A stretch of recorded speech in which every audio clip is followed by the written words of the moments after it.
Hello दोस्तों, मैं आपका बहुत बहुत स्वागत करता हूं आपके अपने channel Indian institute of stock market में। जैसा कि आपको पता है कि अपन लोग हर हफ्ते जो है यूएसडीएनआर के बारे में चर्चा करते हैं कि कैसे यूएसडीएनआर का बिहेवियर है, क्या वो आगे कर सकता है, हम ऐसा क्यों करते हैं, ये सब भी आपको पता है कि भैया अपने को क्या ध्यान रखना होता है कि छोटे कैपिटल के साथ हमें मास्टरी कैसे करनी है ऑन ट्रेडिंग, उसके लिए अपन यूएसडीएनआर का एनालिसिस करते हैं। पिछली वाली वीडियो में अपन ने जो चर्चा करी थी, अपन एक्सपेक्ट कर रहे थे कि हाँ, यहाँ से ब्रेकआउट की संभावना बनती है। यूएसडीएनआर का क्या नेचर होता है कि यूएसडी आईएनआर अगर चलता है, उसको अगर बड़ा ब्रेकआउट करना है तो 20 पैसे से बड़ा वो मोमेंटम एक ही शॉट में करेगा, ये आपको ध्यान रखना है। जब भी यूएसडीआर के ब्रेकआउट्स होते हैं सीधे 20 पैसे के होते हैं। अगर आपको इतना समझ में आ चुका है तो अब अपन चलते हैं आगे का एनालिसिस करने कि यहां से अब आप अपने रूल बुक में एक चीज ऐड कर लीजिएगा, क्या कि जब भी यहां से ब्रेकआउट होंगे हमेशा अपने को एक चीज ध्यान रखना है, जैसे ही ब्रेकआउट होगा अगर 20 पैसे से अधिक का हो रहा है मतलब वो वैलिड ब्रेकआउट है। तो यहाँ पे क्या हमें वैलिड ब्रेकआउट मिला है? जी हाँ, बिल्कुल, यहाँ पे हमें एक वैलिड ब्रेकआउट मिला है। अब आगे यूएसडीएनआर के नेचर को अपन समझते हैं कि आगे यूएसडीएनआर कैसे बिहेव करता है। देखिए, जब भी वैलिड ब्रेकआउट होता है, वैलिड ब्रेकआउट के बाद उसका होता है रिटेस्ट। तो अभी यहाँ पे डॉलर क्या कर रहा है? अभी हाल इस वक्त जो डॉलर की करंट स्थिति है वो कहां पर रेस्ट करना चाहता है? जो अपन बात कर रहे हैं कि प्राइस रिटेस्ट करती है, तो वो रेस्ट कहां पर करना चाहता है? वो इस वक्त जो है अपने आप को होल्ड करना चाहता है 83.25 पर। क्या 83.25 से एक बाउंस बैक मिलेगा? जी हाँ, बिल्कुल, इसकी पूरी संभावना बनती है। ऐसा कब नहीं होता है? ऐसा तब नहीं होता है जब यूएसडी आईएनआर बॉटम से एक बड़ा जंप मारता है तो फिर वो वापस से पूरा नीचे आता है। ये चीज का ध्यान रखना है। मैं ओवरऑल यूएसडीआर के नेचर के बारे में आपसे चर्चा कर रहा हूं, आप इसको नोट डाउन कर लीजिएगा कि जब यूएसडी आईएनआर बॉटम पर होता है तो उसका बिहेवियर क्या होता है कि वो एक बड़ा जंप मारता है और बड़ा जंप मारने के बाद पूरा रिटेस्ट करता है। क्या यहाँ पे यूएसडीएनआर बॉटम पे? जी ऐसा बिल्कुल भी नहीं है। यूएसडीएनआर यहाँ पे बॉटम पे बिल्कुल भी नहीं है। अगर बॉटम पर नहीं है तो यहाँ पे उसके चलने का तरीका क्या होगा? यहाँ पे उसके चलने का तरीका कैरी फॉरवर्ड वे में होगा, मतलब कि यहाँ पे उसे और चाल चलनी चाहिए। अपन ऐसा मान के चलते हैं कि उसे और चाल चलनी है। तो अगर उसे यहाँ से और चाल चलनी है तो मुझे यहाँ पे क्या करना चाहिए? क्या ऐसे ट्रेड्स की अपॉर्चुनिटी बनती है जो मैं उठा सकता हूँ? ऑप्शंस के क्या प्राइसिंग होने चाहिए और कौन से ऑप्शंस मुझे बाय करने हैं अगर मुझे फ्यूचर को हेज करना है? तो अगर मैं फ्यूचर को लॉन्ग सोचता हूं तो यहां से अब अगली कंडीशन कौन सी आनी चाहिए और किसके नीचे जो है यहां से अपन को फ्यूचर को काट देना चाहिए या फिर फ्यूचर टू फ्यूचर हेज करना चाहिए? तो जी हां, बिल्कुल, आज अपन एक नए टर्म के बारे में सीखेंगे जिसे हम कहते हैं फ्यूचर टू फ्यूचर हेज। इसके अलावा मैं आप लोगों को एक और चीज बता देता हूं। बहुत सारे लोगों को डाउट हो रहा था, क्या वो लोग इस डाउट में थे कि भाई हमको यूएसडीआर की सीरीज कब मिलेगी, वी वांट यूएसडीआर सीरीज, ऐसा आप लोगों ने बहुत सारी वीडियोस में कमेंट कर दिया है। मुझे बिल्कुल क्लियर है, ये चीज मैं समझ चुका हूं कि आप लोगों को यूएसडीआर की एक प्रॉपर सीरीज चाहिए, इसलिए मैंने यूएसडीआर की एक प्रॉपर तरीके से वीडियोस बनाई है कि आयरन कॉन्डोर कैसे बनेगा, आयरन फ्लाई कैसे बनेगा, कवर्ड कॉल ऊपर की तरफ जा रही है तो कैसे मैनेज होगा, कवर्ड कॉल नीचे की तरफ जा रही है तो कैसे मैनेज होगा। वीडियोस इन प्रोसेस है, कंप्लीट हो चुकी है। लगभग आपको 19 से 20 अप्रैल के बाद ये वाली वीडियोस मिल जाएगी। आपको कुछ नहीं करना है, चैनल को सब्सक्राइब कर लेना और हमारे साथ बिल्कुल जुड़ जाना है इसी प्रकार के शानदार लर्निंग कंटेंट के लिए। अब अपन आगे आ जाते हैं कि यहां से सबसे पहले अपन देखते हैं कि यहां से प्राइस का स्ट्रक्चर कैसा होना चाहिए। देखिए, अगर यहां से प्राइस नीचे से ऊपर की तरफ मूव करी है तो ये सबको पता है कि प्राइस क्या करती है? प्राइस करती है रीटेस्ट।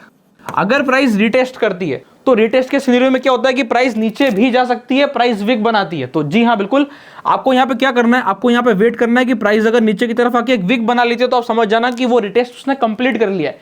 रिटेस्ट का कौन सा पार्ट? रिटेस्ट का पहला पार्ट कंप्लीट हो गया। फिर आगे क्या होगा? ये वाला कैंडल हमें सोमवार को भी मिल सकता है, ये वाला कैंडल हमें मंगलवार को भी मिल सकता है। तो हमें क्या ध्यान रखना है? जिस भी दिन पे हमें ऐसा कैंडल मिल जाएगा हमें वेट करना है एक सॉलिड अगले ग्रीन कैंडल का।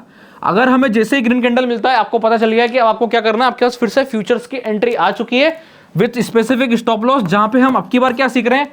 अब की बार अपन सीख रहे हैं फ्यूचर टू फ्यूचर हेज। मतलब अब की बार अपन क्या करेंगे? डॉलर को पूरा अवेयर के रखेंगे नीचे तक। अब वो कैसे अवेयरेंगे, क्या अवेयरेंगे, इसकी चर्चा अपन अभी थोड़ी देर में करते हैं। अगर मैंने यहां पर इस वाली जगह पे फ्यूचर को बाय करा, ऐसा पैटर्न बनने के बाद अगर मैं फ्यूचर बाय करता हूं तो मेरे पास सेफ्टी के लिए क्या ध्यान रखना है? क्या मैं नेकेड फ्यूचर बाय करूं या फिर एक पुट ऑप्शन लूं? तो उसके लिए जैसे अपन ने इस वाली जगह पे ट्रेड बनाने के बारे में सोचा था, वैसे ही सेम टू सेम अपन यहां पर भी चलते हैं। किस पे? एनएससी के ऑप्शन चेन पे। और एनएससी के ऑप्शन चेन पे चल के एक बार ये देख के समझते हैं कि क्या यहां से कुछ एक ऐसा ऑप्शन अवेलेबल है जो मुझे एक हफ्ते के लिए ट्रेड करने की अपॉर्चुनिटी भी दे दे, प्लस मुझे इस वाले जोन तक की 83.25 के नीचे 83.20 तक की सेफ्टी दे दे, और साथ साथ जो है मैं फ्यूचर के बदले में फ्यूचर शॉर्ट कर सकूं उस पुट ऑप्शन में प्रॉफिट बुक करके। बहुत से लोगों को समझ में नहीं आया होगा, इसके ऊपर इन डेप्थ जो है प्रॉपर वीडियो मैंने बनाई है, आप लोगों को मिल जाएगी। मैं फिर से एक बार और आप लोगों को समझाऊंगा एकदम शांति से। आपको कुछ नहीं करना है, शांति से सिर्फ सुनना है। अधिकतर लोगों के नीचे कमेंट भी आते हैं कि भाई हमारे सर के ऊपर से जा रहा है, हमें समझ में नहीं आ रहा है। देखिए क्या होता है, जब भी हम पढ़ते हैं किसी चीज को तो एक बार में पढ़ने से वो कभी नहीं आती, हमें उसे बार बार सुनना पड़ता है। जब हम उसे पहली बार सुनते हैं तो हम उससे कोरिलेट करने का प्रयास करते हैं, जब हम उसी चीज को दूसरी बार सुनते हैं तब हम थोड़ा सा उसके साथ कनेक्ट होते हैं, और ऐसे करते करते जब हम किसी चीज को 10 बार सुन लेते हैं तो आप देखेंगे इसका आप एक असली एग्जांपल कैसे समझ सकते हैं। जब हम पहली बार किसी नए रास्ते से निकलते हैं तो हमें थोड़ा सा अजीब सा लगता है कि यार ये कैसा रास्ता है, पर जब हम उसी रास्ते से 15 या 20 बार निकलेंगे तो हमें लगेगा अच्छा इसके बाद ऐसा आता है, इस जगह के बाद ऐसा सिनेरियो आएगा, देख उसकी दुकान आएगी। तो वो वाली कनेक्टिविटी आपको जो है इस वाले चैनल के साथ भी मिलेगी। पर आपको क्या करना पड़ेगा, अगर आप लोगों को लगता है कि आपके सर के ऊपर से चीज जा रही है, इसका मतलब आप सही चैनल पे हो, क्योंकि आपको कुछ सीखने को मिलने वाला है। तो ये चीज का एकदम ध्यान रख के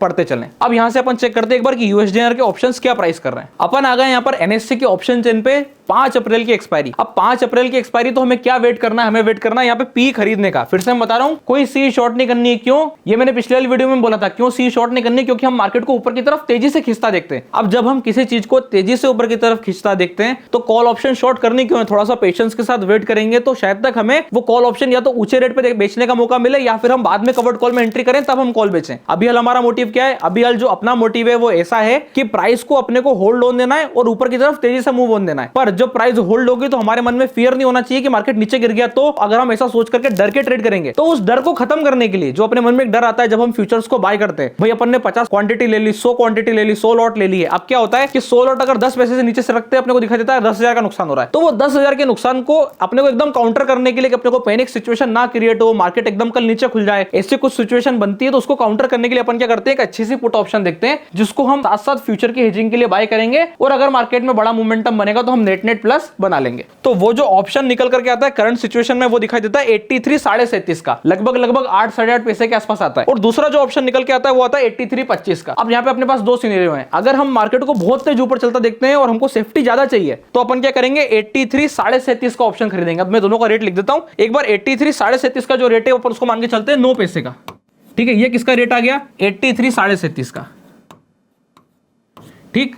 और दूसरी जो स्ट्राइक प्राइस अवेलेबल है अपने पास वो है 83 25। अब इसके लिए जो ऑप्शंस का प्राइस अवेलेबल है अपन उसको जोड़ के चलते हैं 5 पैसा, मतलब अपन महंगे में ही खरीदने वाले हैं, अपन ऐसा लेके चलते हैं। मिलेगा उससे सस्ता, जब भी ट्यूसडे को मार्केट खुलेगा, मंडे को मार्केट खुलेगा, अपने को मिलना उससे सस्ता है। पर अपन क्या मान के चल रहे हैं कि भाई सस्ता मिल गया वो ठीक है, अब ये महंगा कब मिलेगा, अगर डॉलर नीचे आ गया होगा तो एक पल के लिए महंगा मिल रहा होगा। हमें कब बाय करना, जब हमें सस्ता मिलेगा। क्यों सस्ता कब मिलेगा, जब हमें जो कैंडल चाहिए था, जो मार्केट में टर्न चाहिए था, और टर्न के बाद अपन जो कैंडल की बात कर रहे थे, वो कैंडल जब अपने को मिल जाएगा तभी अपन एंट्री करेंगे, और जब वो ग्रीन कैंडल बनेगा तब इन ऑप्शंस के प्रीमियम घटे ही होंगे। अब यहां से क्या कंडीशन बनती है, यहां से ये सिनेरियो निकल करके आता है कि अगर प्राइस जैसा अपन एक्सपेक्ट कर रहे हैं वैसा मूव करती है तो आगे में हमें दिखाई देता है कि प्राइस अब 83 50 के ऊपर जाने वाली है। अगर हम ऐसा सोचते हैं कि प्राइस 83 50 के ऊपर जाने वाली है, मतलब मुझे बड़ा पैसा मिलने वाला है, ठीक है। बड़े पैसे के लिए मैं दो जगह पर रिस्क रख सकता हूं। एक रख सकता हूं 83 37.5 पे, तब वहां मुझे मार्केट को ज्यादा चलाना पड़ेगा। ज्यादा चलाना पड़ेगा मतलब पहले तो मुझे 9 पैसे जो मैंने बाय करे ये कवर करने पड़ेंगे, और फिर जाकर के अगर मेरा फ्यूचर और चलेगा तब जाके मुझे प्रॉफिट आएगा। तो एक पल के लिए अपन ये मानते हैं कि नहीं यार, हमको इतना रिस्क लेने की जरूरत नहीं है, क्योंकि मार्केट ऑलरेडी चल चुका है। अब आप सोच रहे हो कि वो और चलेगा, तो जब भी आप ऐसा सोचते हैं कि वो और चलेगा, उसके लिए आपको क्या ध्यान रखना है, हमेशा छोटी पी बाय करनी है। तो अपन यहाँ पे जो बाय करने वाले हैं वो बाय करने वाले हैं 83 25 की पी। यानी कि अब अपना ट्रेड कैसा बन गया है मैं आपको बता देता हूं। अपन चलते हैं सीधा वापस से ग्राफ पर। इस पी को लेने के बाद अब जो अपना ट्रेड बन जाएगा वो कुछ ऐसा दिखने वाला है। मतलब अब अपने सिनेरियो कैसा आ गया है, ऐसा आ गया है कि मेरे को ऊपर में अनलिमिटेड प्रॉफिट है। ये अपने को पता है कि अनलिमिटेड प्रॉफिट नहीं आएगा, उसके पहले एक्सपायरी आ जाएगी तो हमें कट करना पड़ेगा, वो कोई दिक्कत नहीं है। पर लॉस हमारा लिमिटेड है कि अगर अब यहां से मार्केट इस वाले लेवल के नीचे निकलता है तो मैं क्या करूंगा, लॉस बुक कर लूंगा। लॉस बुक मतलब पी में जो है मैं प्रॉफिट बुक करूंगा। कैसे भाई, मार्केट नीचे आएगा तो पी बढ़ेगी, पी में प्रॉफिट बुक होगा, और जो मार्केट नीचे की तरफ अगर उतरा तो मैं यहां पे क्या करूंगा, अप्रैल में पोजीशन बना रहा हूं, ठीक। तो मई का जो है फ्यूचर शॉर्ट कर दूंगा। अब जी हां बिल्कुल, इसके बाद अपन सीधा क्या करेंगे, मई का फ्यूचर शॉर्ट कर देंगे और एक हेज बना लेंगे। अपन ने क्या करा, अप्रैल का बाय किया, अगर मार्केट स्पेसिफिक लेवल के नीचे निकल जाता है और हमें लॉस आता है और पी में हम प्रॉफिट बुक करेंगे, और मई का फ्यूचर जो है अपन सेल कर देंगे और अपने आप को लॉक कर लेंगे। कब तक, जब तक मार्केट आगे के सिनेरियोस क्लियर नहीं करता है कि क्या सिनेरियो बनता है, क्या प्राइस नीचे वापस 82 80 से घूमेगी, क्या प्राइस वापस से 83 पे घूमेगी। ये 2 पॉइंट है घूमने के, ये चीज बिल्कुल क्लियर रखिएगा कि 83 से प्राइस नहीं घूमती है, मतलब एक बार 82 के नीचे निकल करके डीप देके वापस से घूमेगी। तो ऐसे सिनेरियो की थोड़ी सी आगे की फर्दर प्लानिंग के लिए अपन ने क्या तरीका बनाया है, इस वाले तरीके को जो है अपन लेकर के चल रहे हैं कि प्राइस अगर इस हिसाब से रिएक्ट करती है कि मार्केट पहले नीचे की तरफ गिरेगा, आपको फंसा देगा, तो फिर अपन क्या करेंगे, फ्यूचर शॉर्ट करके अपने आप को हेज में फंसा देंगे। यानी कि हम हेज में अपने आप को रोक देंगे और मार्केट के क्लियर डायरेक्शन का वेट करेंगे कि अगर मार्केट एक स्पेसिफिक डायरेक्शन के बारे में हमें बताएगा तो ही हम फर्दर ट्रेड करेंगे, अदरवाइज हम तब तक के लिए अपने आप को लॉक रख के बैठेंगे। अगर इतना क्लियर हो गया है तो इसके बाद यहां से आगे की क्या कंडीशन नजर आती है, एक बार अपन इसके ऊपर फिर से डिस्कस करते हैं कि जब प्राइस अगर ऐसा स्ट्रक्चर बना देता है तो मोमेंटम कहां का दिखेगा। जैसे अभी अपन ने क्या चर्चा करी थी, अभी अपनी चर्चा हुई थी कि प्राइस यहां से ऐसे होल्ड होनी चाहिए, एक विक बनानी चाहिए, विक बनाने के बाद हमें एक ऐसा मोमेंटम देखने को मिलेगा। अगर ऐसा मोमेंटम देखने को मिलता है और प्राइस अगर ऊपर की तरफ निकलती है तो फिर ये बिल्कुल मान के चलेगा कि प्राइस इस हाई के आसपास, इस वाले जोन के आसपास ट्रेड करने को आएगी। यानी कि हमें 83 60 के लेवल दिखेंगे। क्या इस वाले ट्रेड में अगर हम जो पुट ऑप्शन हमने 5 पैसे पे बाय करी थी और जो फ्यूचर हमारा मूव करेगा कि हमें इसमें प्लस आएगा, जी हाँ, डेफिनेटली बिल्कुल इसमें प्लस आएगा। आप स्पॉट से अगर कैलकुलेट करेंगे तो आप देखेंगे 83.34 से 83.60 तक का मोमेंटम होगा, मतलब यहाँ पे लगभग 26 पैसे के आसपास का हमको मोमेंटम मिल जाएगा। अब 26 पैसे के मोमेंटम के बाद में अपन ने पी कितने के लिए बोले 5 पैसे की, भैया 5 पैसे क्या हो जाएंगे पूरे जीरो, तो आपको नेट फिर भी 21 पैसे के आसपास का प्लस आएगा। चार्जेस काटने का तो आप मान के चलिए नेट जो है आपको 20 पैसे आने वाले हैं। तो 20 पैसे के मोमेंटम के लिए इतना रिस्क लेना ठीक है, ये अपने को समझ में आता है। तो ये चीज का ध्यान रख करके आप लोगों को ट्रेड करना है। आई होप आप लोगों को ये वीडियो पसंद आई होगी, जिसमें हमने यूएसडीएनआर का फिर से प्रॉपर तरीके से एनालिसिस किया है और आप लोगों को एक नई टर्म से जोड़ा है, क्या, फ्यूचर टू फ्यूचर हेज। कि भाई ये फ्यूचर टू फ्यूचर हेज में क्या होता है कि जब हम मार्केट में श्योर नहीं होते हैं पर हमें ट्रेड बना के रखना होता है। क्यों?